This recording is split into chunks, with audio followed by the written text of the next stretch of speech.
2025 కొత్త సంవత్సరంతో పాటు కొత్త జనరేషన్ కూడా పుట్టబోతుంది తెలుసా.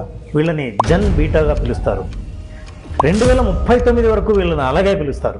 మీరు ఏ జనరేషన్కి చెందిన వాళ్ళో తెలుసుకోవాలనుందా? 1928 నుంచి 45 మధ్య పుట్టిన వాళ్ళను సైలెంట్ జనరేషన్ అంటారు. వీళ్ళ వయసు ఇప్పుడు 80 నుంచి 97 సంవత్సరాలు ఉంటుంది. వీళ్ళు రెండవ ప్రపంచ యుద్ధ కాలంలో జన్మించారు. మన భారత స్వాతంత్ర ఉద్యమ కాలాన్ని కూడా చూశారు. 1946, 64 మధ్య పుట్టిన వాళ్ళని బేబీ బూమర్స్ అంటారు. వీళ్ళు స్వాతంత్ర్య అనంతరం రెండవ ప్రపంచ యుద్ధం తర్వాత పుట్టిన వాళ్ళు. వీళ్ళలో ఎక్కువగా ఆశావాదం, స్థిరత్వం బాగా కనిపిస్తాయి. అంతేకాదు ఆర్థిక అభివృద్ధి, జనాభా పెరుగుదలలో వీళ్ళు చూశారు.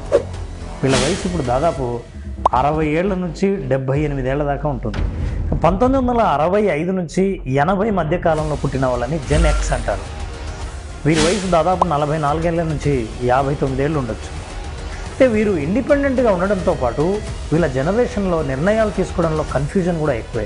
వీరి కాలంలోనే పేరెంట్స్ వర్క్ చేయడం చూశారు.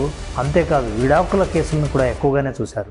1981 నుంచి 96 మధ్య పుట్టిన వాళ్ళను జెన్ వై లేదా మిలీనియల్స్ అంటారు. వీరి వయసు దాదాపు 28 నుంచి 44 సంవత్సరాల వరకు ఉంటుంది. ఈ జనరేషనే ఎక్కువ టెక్నాలజీని, ఇంటర్నెట్ విపరీతంగా పెరగడాన్ని చూశారు. అంతేకాదు బాగా ఆర్థిక కష్టాలను కూడా చూశారు. 1997, 2012 మధ్య పుట్టిన వాళ్ళను జెన్ జెడ్ లేదా జూమర్స్ అని అంటారు. వీరు డిజిటల్ యుగంలో పుట్టారు. ఉద్యోగాలే కాకుండా సొంత వ్యాపారాలు కూడా పెట్టొచ్చన్న ధోరణి ఆ కాలంలోనే పెరిగింది. అంతేకాదు వీళ్ళకి వాతావరణ సమస్యల పట్ల అవగాహన విపరీతంగా పెరిగింది. ఇక 2013, 2025 మధ్య పుట్టిన వాళ్ళను ఆల్ఫా జనరేషన్ అంటారు. వీళ్ళు ఇప్పటికే టీనేజ్కి వచ్చి ఉంటారు. చాలా క్రియేటివ్, టెక్నికల్లీ ఎక్స్పర్ట్.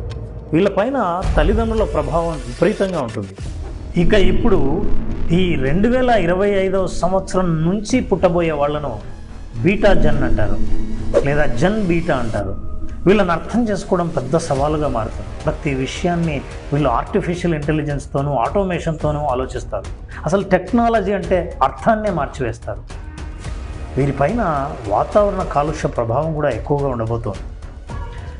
ఈ జనరేషన్ అర్థం చేసుకొని రిసీవ్ చేసుకోవడానికి ఎంతమంది పేరెంట్స్ రెడీగా ఉన్నారు? మీరు సిద్ధంగా ఉన్నారా? మీరు వీడియో లైక్ చేస్తే తప్పకుండా కామెంట్ చేయండి, ఫార్వర్డ్ చేయండి. ఇంతకీ ఈ వీడియో చూస్తున్న మీరు ఏ జనరేషనో కామెంట్ బాక్స్లో చెప్పండి.